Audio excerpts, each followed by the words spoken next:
states who actually hold the bachelor's degree, disaggregated by economic quartile. It covers the last 40 years from 1970 to the present. And what you can see clearly is there have been significant changes in college attainment over the last generation, but entirely in the upper half of the economic spectrum. If you're among the 20% wealthiest Americans by annual household income, your chances of holding a college degree have basically doubled over this time period. 40% of the population held the degree back in 1970. It's up over 80% today. That's fantastic. But that story is not the story of Georgia State. It's not the story of the Cal State units, for them, to be quite frank. Our story is buried in the bottom parts of this chart. If you look at those bottom lines, especially the bottom 25% of Americans, the story is much more sobering. That over the last 25 years, we've moved the needle hardly at all for the lowest income group, and the gap between the wealthiest and least wealthy Americans is not getting narrower. It's basically doubled over the last 40 years. Add to those national data these. Over the last 5 or 6 years, we've crossed an important threshold. For the first time since these data have been collected, the majority of K through 12 public school children across the United States now qualify as low income. Here are the states that are at the leading edge of this demographic shift. You can see both our states, Georgia and California, in the top 10, with well over 50% of our K through 12 public school population as low-income students. In fact, if you draw a line across the United States, roughly from Northern California to the DC area, almost every state below that line has already crossed that threshold, already has the majority of public school children as low income. And not coincidentally, these are the states with the highest population of non-white students. In the Southeast, where I live, predominantly African American. In the Southwest, predominantly Hispanic. So you put those two pieces together, and it should give all of us some pause, because we as a nation have not succeeded in graduating low-income students at scale, and yet those are the students that are working their way through the pipeline. Those are the students who are the majority populations at places like Georgia State and Cal State already. It's a good introduction to my home campus, Georgia State University. This is not just a pretty picture of the Atlanta skyline. That white building on the right is our largest academic building. We're mixed into the downtown fabric. 33,000 students on this one campus, 55,000 students if you add the community colleges that we run throughout the Atlanta area. And quite frankly, for much of our history, we haven't been a well-known institution. Just to be very clear, we are not Georgia Tech. Georgia Tech is the very elite public institution a couple miles to our north. We're not the University of Georgia, the big football powerhouse and flagship institution in Athens. We have been largely seen historically as a sleepy commuter school, taking the students who mostly didn't get into Georgia Tech and the University of Georgia. In fact, if there's any claim to fame historically for Georgia State, it may be our geography. We have the uncommon distinction of being bisected by a National Park Service historic district. The Martin Luther King District cuts Georgia State's campus in half. The office I'm sitting in right now this afternoon is about 3 blocks away from that brick building at the bottom of the screen. That's Ebenezer Baptist Church, where the Reverend King and his father before him were both head pastors. His gravesite is a couple blocks after that, and the mustard-colored house at the top of the screen is his childhood home and birthplace. So Georgia State and the faculty and students are living and working every day in this geography that is infused with historical significance. And yet for much of our history, we did not live up to that legacy. Georgia State was a segregated institution well into the 1960s, and much more recently than the 1960s, as recently as 15 years ago, we were grossly underperforming when it came to our student body overall, and especially our students of color. Back in 2003, our graduation rate hovered around 30%. This is our 6 years IPEDS graduation rate for our bachelor students. And we were a poster child nationally for the so-called achievement or equity gaps. Year after year, semester after semester, the white students would outperform the students of color, the middle and upper income students would outperform the low income students. You could set your watch to it. It was just the way it was. And what makes Georgia State's story important, I think, and hopefully a little inspirational for your purposes, is that what's happened in the 15 years since these numbers were locked in would not immediately suggest that Georgia State would be the site of a turnaround. For one thing, we were going through significant demographic shifts, the same kind of shifts that the CSU system has gone through over the last 15 years. When I arrived as a junior faculty member at Georgia State in the late 1980s, this was an institution that was majority white. Over 70% of the students were white. And what has happened almost every year since, and certainly every year over the last 15 years, is we've become more and more diverse. We became an MSI, a minority serving institution, over a decade ago. And now, this past fall, we're now over 70% non-white. We have no majority population at Georgia State any longer. Our largest single group are African American students, about 38, 39% of the student body. The two fastest growing groups are our Latino and our Asian American students. The other demographic shift that has hit Georgia State is that our students have become a lot less well-resourced financially over the last 10 to 15 years. The recession hit Atlanta very hard. At one point during the recession, among all metro areas nationally, Atlanta simultaneously had the highest unemployment rate and the highest default rate on home mortgages. And the families that were hit hardest by the recession were, quite frankly, not the sons and daughters, the families that send their sons and daughters to Georgia Tech or the University of Georgia. Those populations tend to skew middle and especially upper income. The families losing their jobs and losing their homes were the families that send their sons and daughters to Georgia State. And in a 5-year period, we doubled the number of low-income students we enrolled. To put this in some kind of scale, and I think CSU can make similar sorts of claims, this semester at Georgia State, we're enrolling 29,000 Pell students. One institution, 29,000 Pell students. The entire Ivy League combined this spring enrolls about 9,800 Pell students. So Georgia State is trying to educate 3 times the number of low-income students as the entire Ivy League. It's not going to be business as usual. What it's going to require is us to think about innovations in a fundamental way, transformative types of approaches to doing the work that we do in more effective fashion. A couple other details just to set the picture more fully. We have not been getting more selective at Georgia State. Over the time period I'll be describing this afternoon and we'll be talking about in a minute, we've seen our SAT scores drop by 33 points. We also have not been doing this with more money. The same time period, we've lost about $40 million in state appropriations. So what have we done at Georgia State that might be a lesson that would be useful to your group and useful to the CSU context? Well, it would be easy under the circumstances I've just described to point fingers, right? Blame K through 12 for the declining SAT scores, blame the legislature for the fact that they keep cutting our budget. What we did about a decade ago was something that was initially uncomfortable and then, to be quite frank, rather liberating. We began to put the mirror on ourselves and ask a basic question. Are we the problem? How are we contributing to the fact that 7 out of 10 students 15 years ago were coming to Georgia State and leaving with debt but no credential? They were dropping out before getting any sort of meaningful degree or credential. We began to invest in data and data teams and data analyses, and those analyses were not outward looking. They were directed at our own programs, the own obstacles we create as a big bureaucratic institution. We began to experiment with interventions, and probably the most distinctive trait about our approach is the way at Georgia State we've scaled the interventions. When we find a better way, we don't set up a program for a subset of students. Here's a program for the African American males. Here's a program for first-generation students. What we've done is change the way we run the university at its essence with regard to whatever the insight is, and change the way that we impact every student every day. And the few minutes I have in the introductory comments, I'm just going to mention 2 examples to you, but hopefully these will be instructive to your purposes, because we hear a lot of lip service given nationally to data-based decision-making, that leadership and administrators always claim that they want to use and rely upon the data. I think at Georgia State we really take that seriously and have done it in some ways that show the power of truly relying on the data. So let me mention 2 examples of ways in which, when upon using the data to put the mirror on ourselves, we discovered significant problems that needed to be addressed. Here's the first example.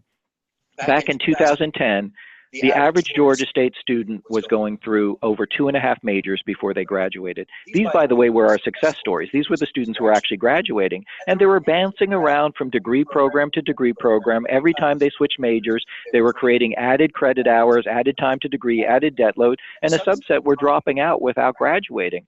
And when we took a hard look at the circumstance, we had one entity to blame for this particular challenge, and it was ourselves. we had created the perfect system for bouncing students among majors. As you now know, we enroll mostly first-generation, low-income students at Georgia State. We have over 100 academic majors. Every year, every semester on the book, we have about 4,000 courses. And what we used to do is bring students into orientation in groups of 250 at a time and tell them to pick. Pick some major, pick some set of courses for your first semester. It'll all work out. Well, they would pick, but it didn't all work out. They would make uninformed choices, which of course is the only choice they could make because they had no context for choosing among the 100 majors that we offer. And they would end up taking a few classes in that area and decide, no, I really didn't think accounting is what I want after all. I'll try marketing. And they try a couple semesters of marketing and say, no, that's not what I want, and switch again.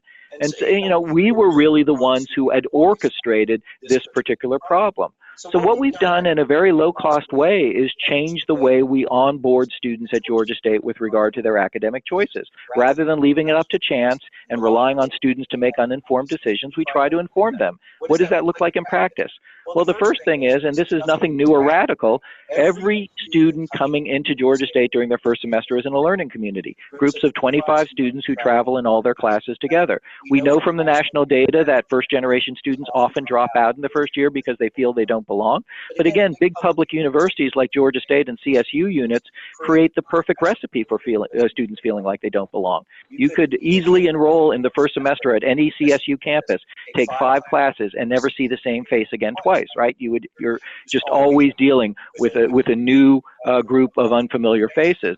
And so we control for that now. At least for the first semester, the students are traveling in with a group of 25 students in all their classes. We can't afford to cap our classes at 25, but we can ensure by this mere structure that the students will have study partners, friends, support system, somebody to get the notes from if they miss a class. And just from that structure alone, we saw a boost in first-year GPA and retention. But to deal with the problem of students bouncing between majors, we totally changed the way we onboard students academically. We began organizing all of these learning communities around what we call meta majors or career pathways. We no longer put any pressure on incoming students to pick among the 100 majors we offer. We're just trying to find a general area of interest. Do you want to go into STEM or education or business? If so, we match them with 24 other students who share that same interest. We shape the first semester courses so they're appropriate to that meta major, and we have a faculty member from each of those meta major areas teach a 1-hour orientation class, which turns into an introduction to the field of, for instance, business. Then we created a portal. The portal uses live job data from the Atlanta market that we're uploading every night.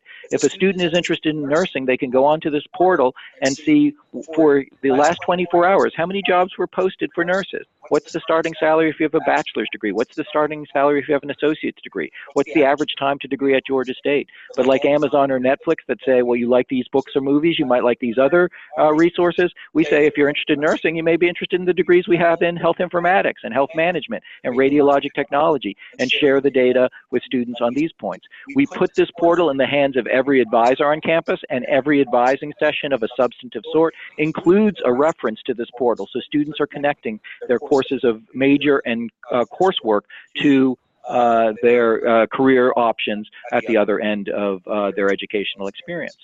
Then we started to equip all our incoming students with career-based ePortfolios. So as students matriculate now, they get these ePortfolios where they can document the competencies they're gaining, the career competencies throughout their educational experiences. We have a seed grant program, quite modest in size and cost, where we encourage faculty to develop new assignments in their high enrollment courses so that students are thinking more proactively about the career skills they're learning in their classes and posting documentation about those competencies to their ePortfolios. For instance, all of our lower level history classes now have a component where the students complete a project using primary level data and then using visualization software to articulate that data in a way that might be appreciable to an outside audience and so forth.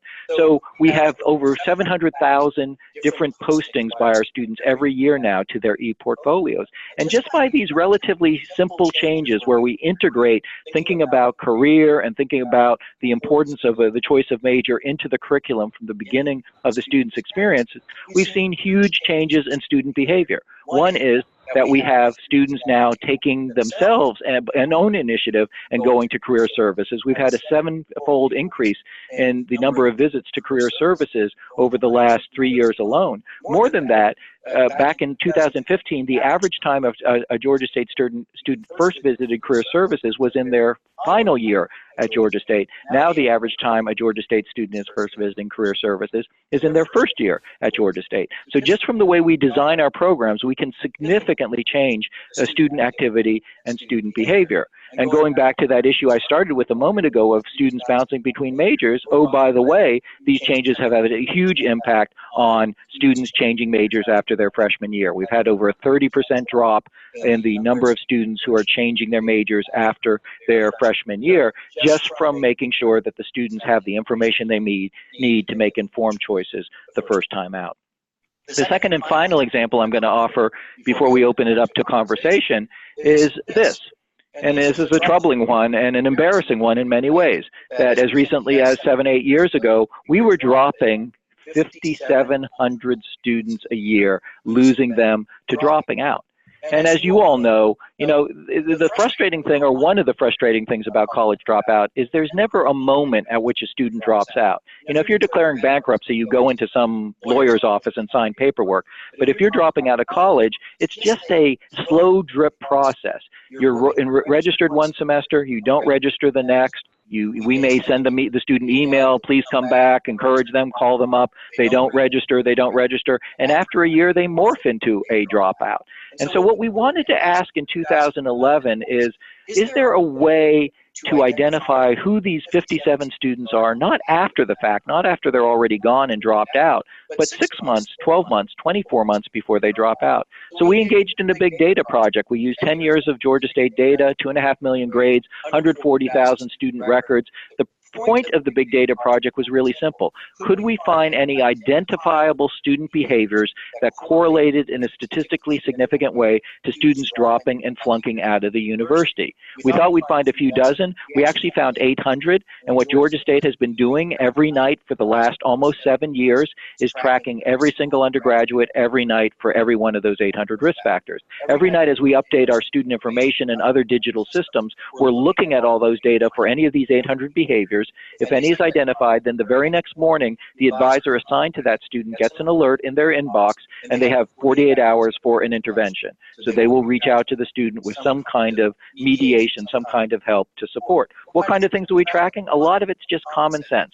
We have these nice program maps. I bet most of your campuses do as well. This is what students need to do to complete a BS in chemistry in 4 years. But we were never monitoring the students' progress and giving them advice if they fell off track. 90% of our students don't meet the absolute minimum requirements every semester. But what does a student do if, say, in the second semester, rather than getting the minimum grade of B- in Math 2211, they end up getting a C+? Now we're tracking every registration record and plotting it electronically against the maps the student should be following, and reaching out to the students to make sure they're in the right classes before the semester began. Last year alone, we had about 3,000 instances where students signed up for the wrong courses. In the past, many of those students would have been allowed to take the wrong course. Now we're intervening before the first day of class and make sure they're in the course that's going to advance their studies. We're looking at predictive analytics like this. We've run this data for every major at Georgia State, so this is just an example, but it is real Georgia State data. If you're a political science major at Georgia State, look at the center of the screen and get an A or B in your first political science class, you're graduating on time from Georgia State at over a 75% clip on average, which is great. If you get a C, you're graduating on time from Georgia State at a 25% clip. But for generations, what had we done with that C student? Worse than nothing. We not only did nothing, we misled them. Because if you're a first-generation student and you get a C in that prerequisite class, our academic guidelines said you're now ready to go on and take upper-level coursework in political science. But which one of us could sit across from a student with a straight face and say, you're ready to go on and take upper-level coursework, and oh, by the way, you have a 75% chance of failing once you do so? but that's just what we had been doing by our system. So now we have an alert that goes off. As soon as that political science student gets a C grade in that first course, there's an intervention. Maybe the advisor sits down with the student, looks at the exams and papers from the previous semester. Maybe there are reading or writing issues that need to be addressed. Maybe it's just the student is working 40 hours a week. But why don't we diagnose that now at the front end rather than waiting until the student begins to collect, or 75% of the students begin to collect D's and F's that they can't afford to pay for with their very precious eligibility for scholarships and aid. We've gotten high tech too in some of these ways. So this is a cool proxy for attendance. We know that attendance correlates to higher performance and higher retention rates, but with 1,000 faculty member teaching every semester at Georgia State, how do you possibly get all the attendance records? What we're looking at is logons to the GSU Wi-Fi network and other academic platforms like our LMS. What we can do is see the behavioral patterns of a student in the first weeks of a semester. So if a student is logging in on a regular basis multiple times a day, and then by week 4 there's a huge drop-off where all of a sudden they're no longer leaving an electronic footprint, we use that as an opportunity to engage the student, to talk to the student and say, what's going on? Maybe there's no problem, but in many cases, if a student has been fully engaged and stops engaging through their academic platforms, that's an early warning sign that something's going on in their life. And if you want a less high-tech way of approximating the same sort of intervention, one of the things we do now, which we had never done systematically, is intervene immediately when a student drops or withdraws from a class in the middle of a semester. If they've been advised properly, they need the course. If they've paid for it already, if they're dropping it in the middle of the semester, there's something going on. But how many of our campuses pause at that moment to say, let's figure it out now. Let's not wait 6 months until you sit down with some advisor and they ask, last July, why did you drop that summer class? Let's figure it out now, because there might be something we can do to avert much bigger problems. The trick with all of this is to do it at scale, and over the last 12 months, we've had over 58,000 one-on-one meetings between our advisors and students that were prompted by alerts coming out of this system. We didn't correct all 58,000 problems, but I can say just 6 or 7 years ago, these were 58,000 issues that were going completely undiagnosed by Georgia State. Students were signing up for the wrong classes, they were underperforming in prerequisites, they were disengaging from their classes, and nobody was lifting a finger. We were expecting our mostly first-generation, low-income student body to have diagnostic powers that we were unwilling to take responsibility for. Now we're finally taking some responsibility for saying this is part of what we need to do to educate our students. So did this intervention have an impact? We launched it in the summer of 2012. We immediately saw a nice bump in our retention rates. The biggest gains were not for our traditional freshmen. It was for our transfer, our part-time, our adult learners, our military learners. All the students who historically sail under the radar screen are now being tracked for 800 risk factors and getting immediate interventions. We've seen a huge decline in average time to degree. These are the number of credit hours that our average bachelor student have when they walk across the stage at graduation. Again, I'll remind you, we launched this program in 2012. And what we've seen is we haven't lowered any graduation requirements or reduced any requirement, but what we've seen is students are meeting these requirements much more efficiently. They're completing their bachelor's programs on average in half a semester less time than they were before we launched the use of predictive analytics. Why? Because students are in the right class rather than taking the wrong course. They're prepared with the right prerequisite background before they attempt upper level coursework, and they're graduating much more efficiently. You might think that doesn't make much of a difference. That's actually $18 million in savings in tuition and fees for this fall's graduating class compared to the graduating class before we launched this particular initiative. And my final observation about the predictive analytics is maybe a surprising one. When we launched the platform, the most biting criticism we got, and it was a group of faculty who were raising it, was that they feared we had created a system for moving students to easier majors. Their logic being that if you use data and probabilities to advise students, all the students will end up taking the easiest majors. Well, we're now just under 7 years into this whole initiative. We've had over 350,000 one-on-one interventions with students based upon the analytics. Our two fastest growing majors are biology and computer science. Nobody thinks those are among the easiest majors at Georgia State.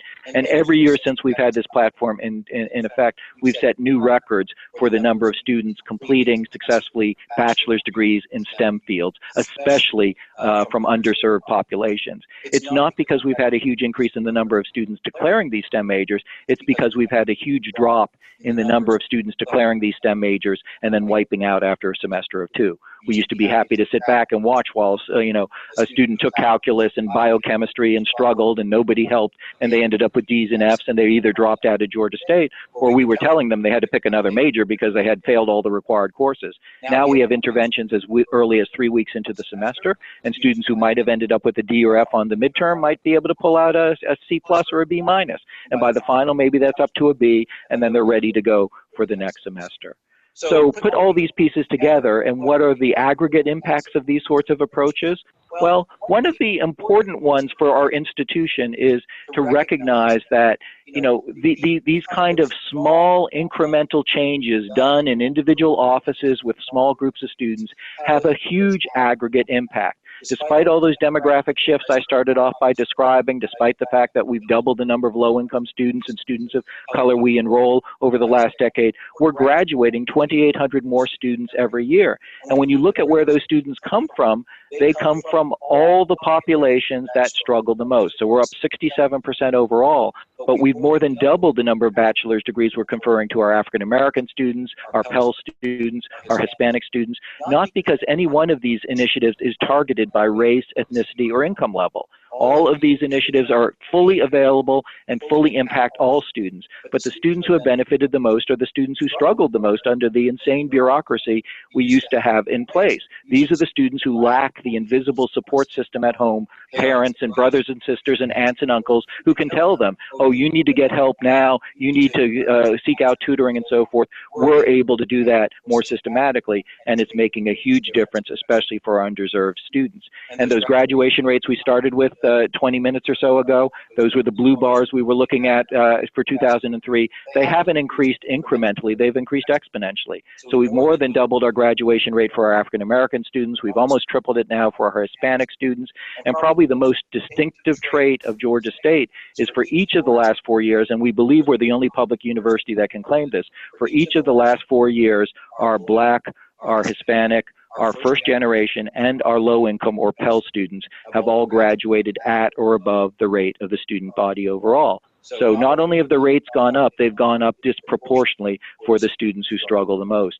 And my last slide before I open it up for conversation is, this campus that's in the shadow of the Martin Luther King district that was segregated well into the 1960s and grossly underserving our students of color as recently a decade ago, now has another distinction. We now confer more bachelor's degrees to African American students than any other college or university in the United States. So, my message to you is that these small analyses of the data, this appreciation of ways in which we are complicit in the dropout rates, the willingness to be honest about that complicity is really the pathway, not to marginal gains, but when put together with this approach systematically applied, can be truly transformative and make a difference at scale. And, that's the reason why the work you're doing is so important. If we couldn't enact changes, if we didn't have the power through our administrative and other efforts, pedagogical efforts to make a big difference in the lives of our students, many of us wouldn't be in higher education. And what the example of Georgia State says is perhaps we have potential for change that even we have underestimated. So thanks very much for your attention. I'm going to be happy to open it up to questions. We'll see if I can't hear you. We may have to go through you typing the questions in, and I'll try to respond to them as best I can.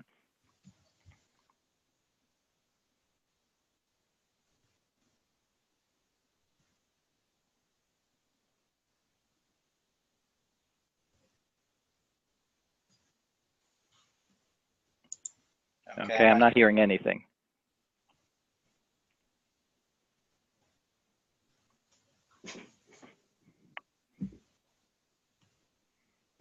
Can you hear me? I can hear. This is Dylan. Okay, great. Hi. Thanks so much. Sorry for the AV troubles. We're going to have Bianca ask the questions that were prepared out here.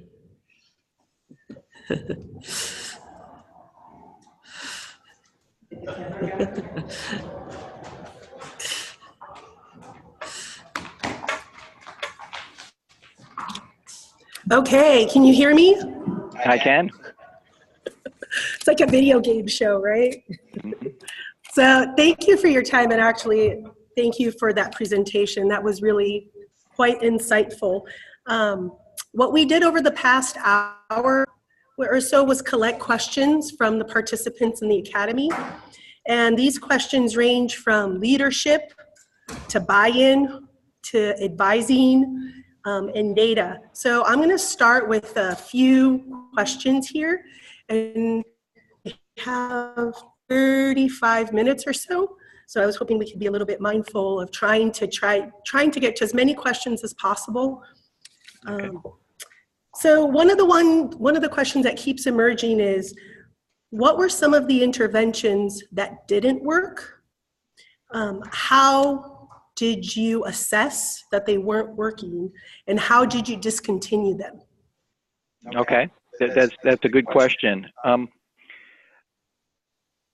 A couple observations. One is I highly recommend whenever you launch a new initiative that you think through in advance what kind of data you're going to need 6 or 12 months down the road in order not only for you to make an assessment about whether the program is working, but be able to bring other people along with support and understanding of the need for perhaps additional resources. We've been very intentional about that at Georgia State. For instance, one of the things we've gotten some attention for, and if you read a little bit about us, you would have seen this, is for launching a chatbot, one of the first campuses to use AI to communicate with students in a student success sphere. We did it in 2016 to deal with problems of summer melt, of students who were disengaging during the summer and not coming to Georgia State because they, in many cases, got tripped up by the bureaucracy. But the point here is, what we did as we launched that program is we reached out to Lindsay Page, who's a top education researcher at University of Pittsburgh. She agreed, and we acquired her services to run an RCT, a random control trial, to actually track the impacts in kind of a objective way about what the new initiative was doing. That meant that not only 6 months after the project, we had really good data that was irrefutable. You know, you will inevitably go into a Senate or faculty meeting and there'll be suspicion and questions. It helps to have that kind of detailed information in front of you. But she was beginning to publish the research. She published it in the Journal of Social Science Research. It eventually appeared in the Harvard Business Review. So if you're trying to win over skeptical stakeholders on your campus about whether something is effective or not, you know, it's much better to have that kind of data in place so that you can make use of it, rather than saying, well, let's run the project and we'll see what we can assess at the tail end of it. So that's my first bit of advice, is make sure that you think through clearly and systematically what kind of data you're going to need. As far as what has failed, I'd say this, that because of our approach, which I gave you a glimpse of, in each case when we've launched a major initiative, it's because we've discovered a huge problem that we as a campus were creating. We haven't had any absolute failures in the sense that it's not like we've identified a major problem and then said, oh, this solution didn't work, so therefore we're going to just let that major problem sit. What we have had happen in many cases is a major problem identified, we tried something that didn't work, and then we tried something else, which was often a variation upon our first attempt, a perfection, a refinement, and so forth. A good example of that is what we've done in introductory math. For all of our introductory math courses, we have about 8,500 seats a year in lower level math. We use an emporium model now. No lecture hall, no traditional didactic pedagogies. Students go into math labs, emporiums. They're working on adaptive learning exercises with their classmates and their instructors, and they're getting hundreds of bits of immediate feedback, customized feedback every hour that they're in these labs. The first time we tried that experiment, that new pedagogy, it didn't work. In fact, in some cases, it produced worse outcomes than we had started with. We had hoped that because so many of our students work and have complicated lives, that they could participate in these online modules remotely.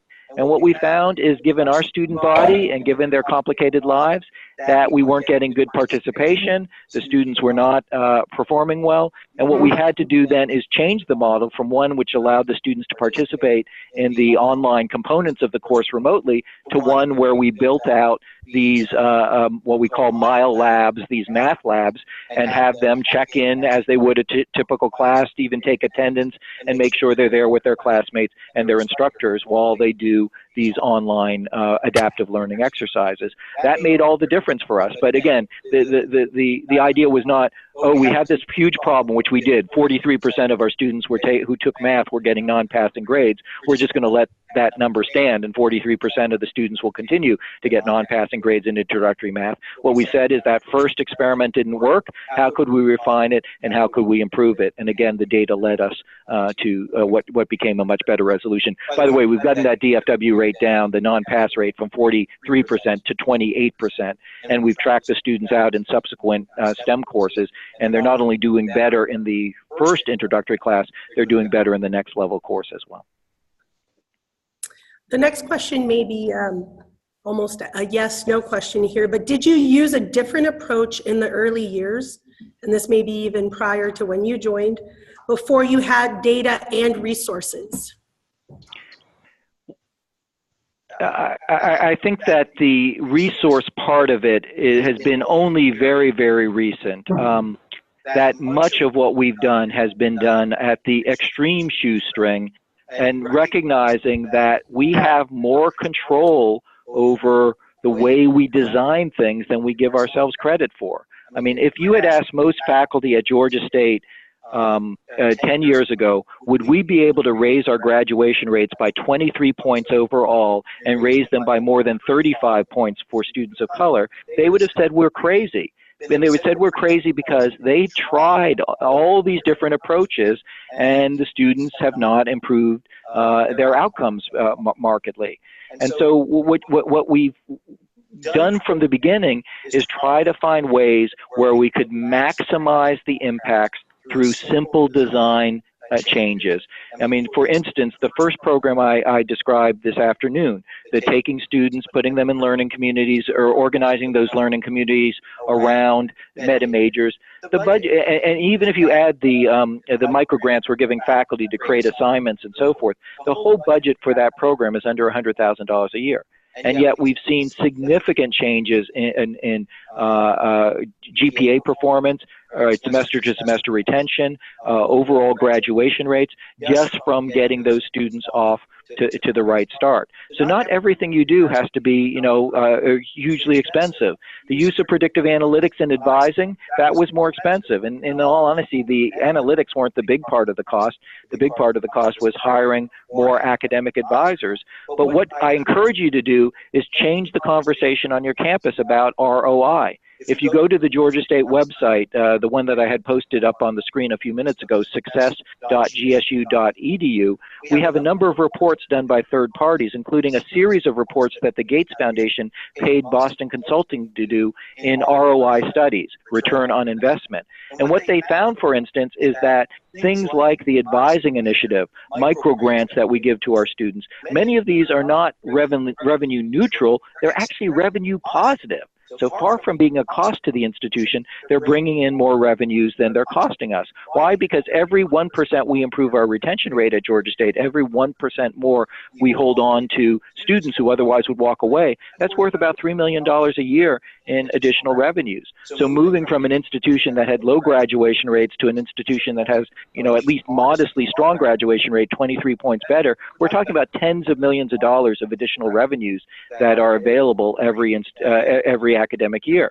So what we've done is try to understand the revenue impacts of these interventions and change the campus conversation so that faculty, the university senate, the president, and others fully understand that this is not, a give out, a handout to underserved students. This is a way of not only doing right by the students morally, but it's also a way to change the fiscal health and strengthen the fiscal health of the university. So speaking of students, this was a question that just emerged from the room. What role did students play in the transformation at Georgia State? Well, ultimately a very big role, but I'll say in an unexpected way, perhaps if I'm understanding the nature of the question appropriately.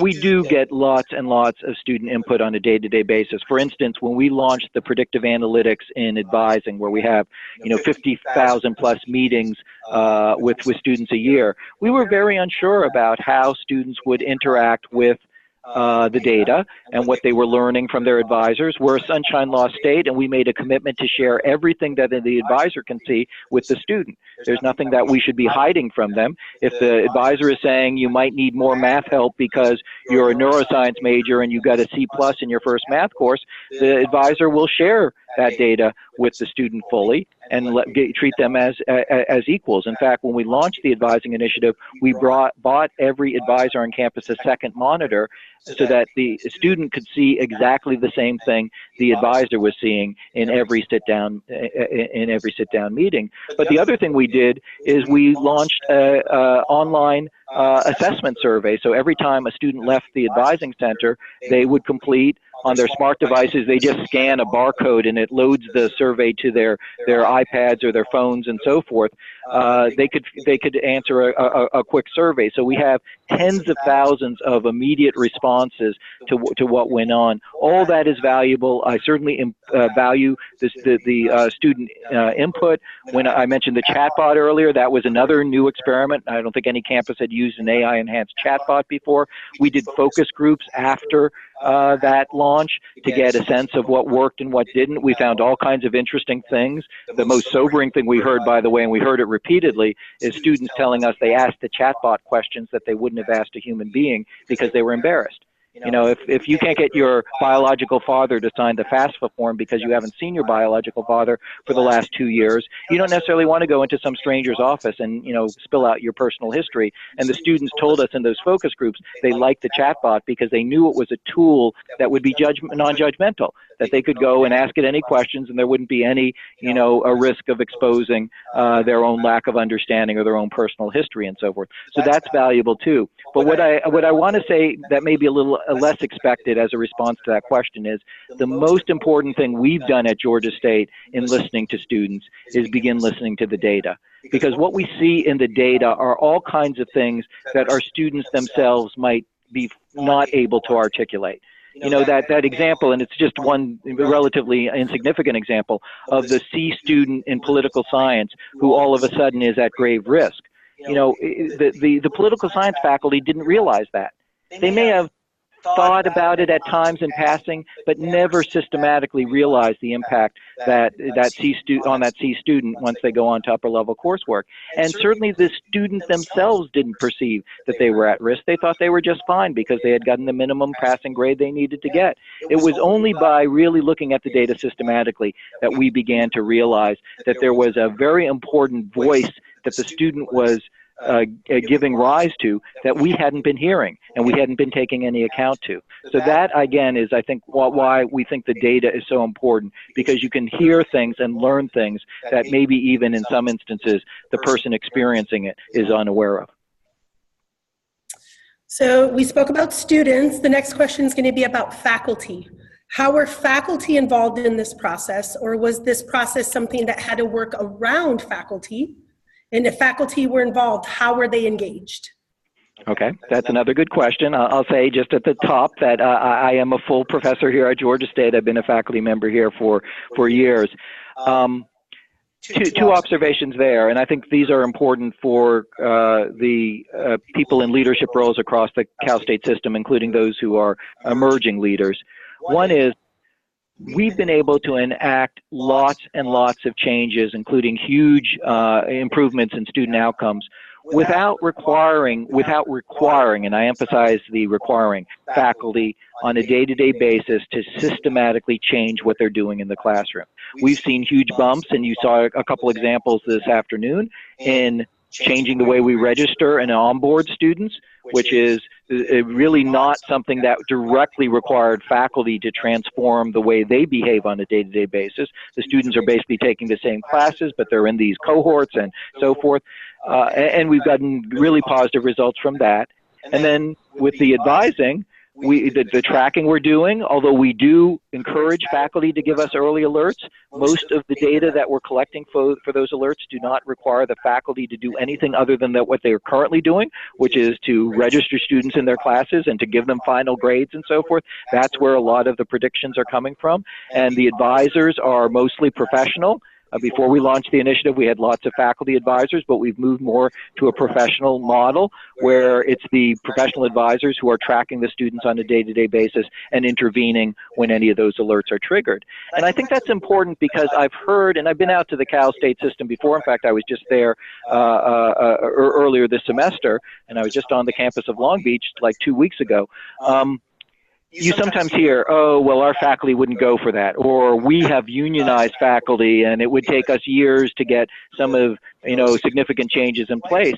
Don't use that as an excuse. You've got thousands of new students coming in this fall. They're relying on you to help them succeed. And the message of Georgia State is there are plenty of things you can do that, are administrative type changes, are changes to the way we work with students in a holistic way. That don't necessarily require full buy-in from the faculty. So that's point one. Point two is you want the buy-in from the faculty, and the faculty are hugely important and they greatly impact outcomes. So the way we found most effective to get faculty buy-in is not by creating new policies that require them to do something, but by using the data in a systematic and aggressive and proactive way so that they are informed to make more informed decisions. The biggest parallel between what we're doing with the data between our students and faculty is in both cases, I think what we're doing is empowering. For our students, we're letting them know things they didn't know before so they can make better and more informed decisions, which are leading to higher graduation rates. And with faculty, the same thing. We are informing them about things that they may have been unaware of and giving them the ability to make the changes that most faculty will do by their own volition without a lot of pressure or coercion. A good example is in our accounting department.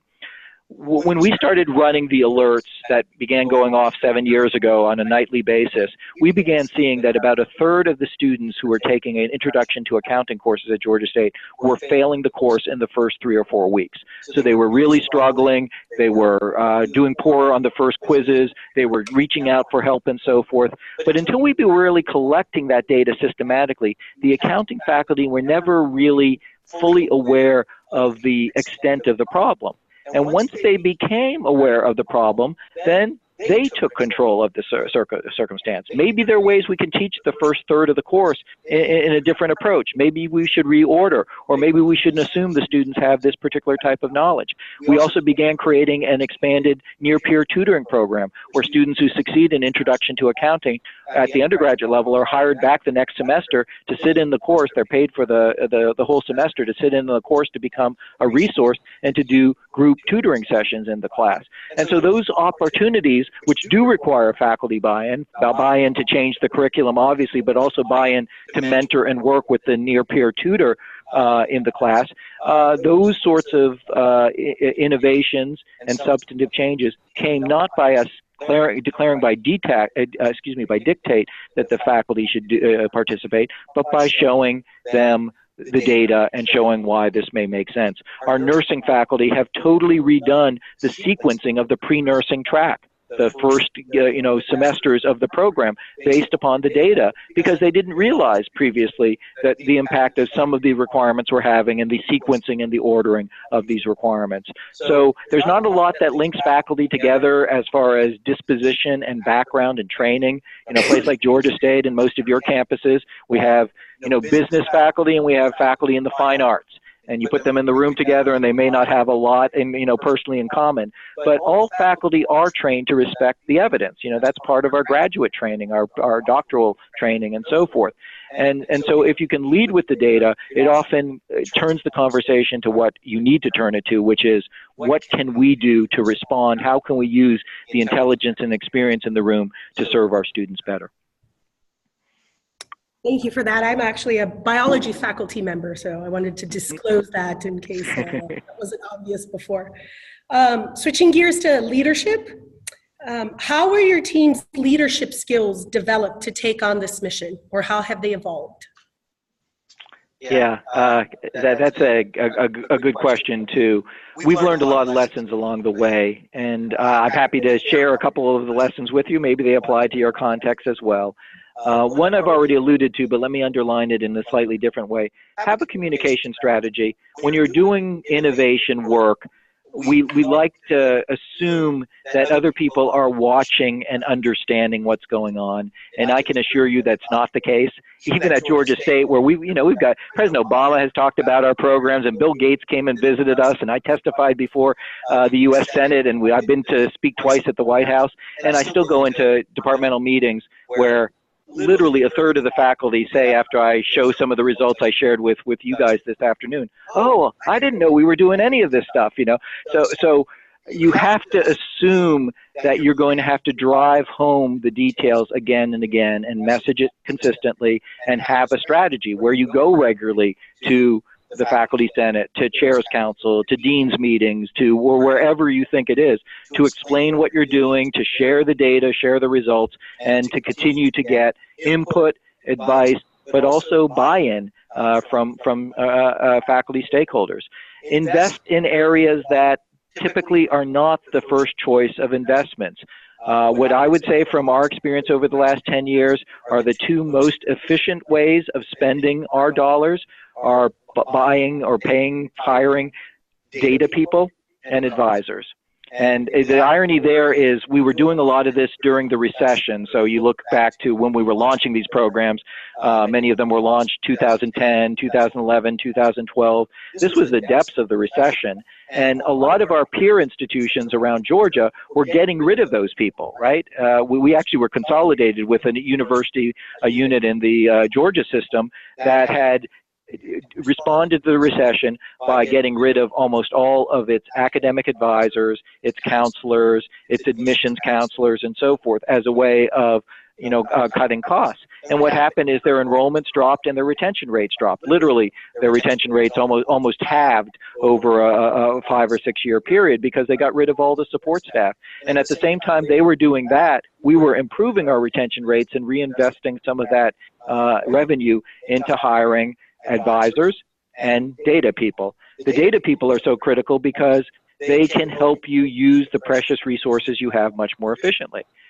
Blindly saying we're going to try this and put this initiative in place, and then 3 years later saying, oh, I guess it's not working, let's try something else, as opposed to having a data-informed, focused plan, can be the difference between success and failure. And so I think the data people are great investments. The advisors are such good investments, not because they're more important than faculty, they absolutely are not, but because they are relatively low cost.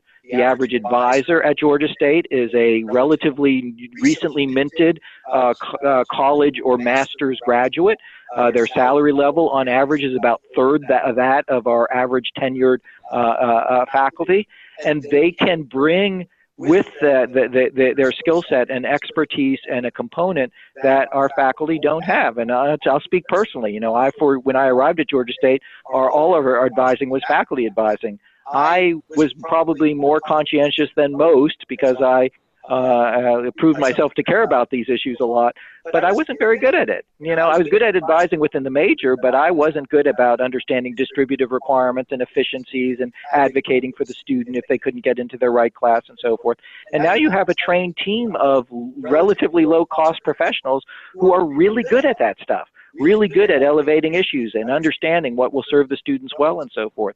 And so, again, I think that, that's really a good investment. So, what is leadership? Leadership has different types of styles. Some people are more comfortable in front of a group, some people not, and so forth. But it is honing the kind of messaging that you need to do and bringing that messaging to the larger audience. And if you can do that in a structured and planned out way, in which you're anticipating in advance what you're going to have to be doing and saying 6 or 12 months from now, if you can advocate for those kind of under-resourced positions on your campus that are going to allow you, if you're a department chair, if you're an associate dean, if you're a new administrator, to do your job more efficiently, that's the way, I think, for you to lead most effectively. Okay, I think maybe time for one more question. And how did you go about identifying progression bottlenecks throughout the university for barriers that are not data-driven? I know that there's a huge emphasis on the data that you've been collecting. Is there qualitative data that possibly has been collected as part of this? And how do you understand things for which you currently don't have data on?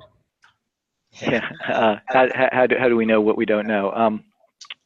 Yeah, the first part of the question, I think I am going to stick to my guns and say there are definitely qualitative inputs that we get. We talk to students, we talk to faculty, we collect information in all kinds of ways.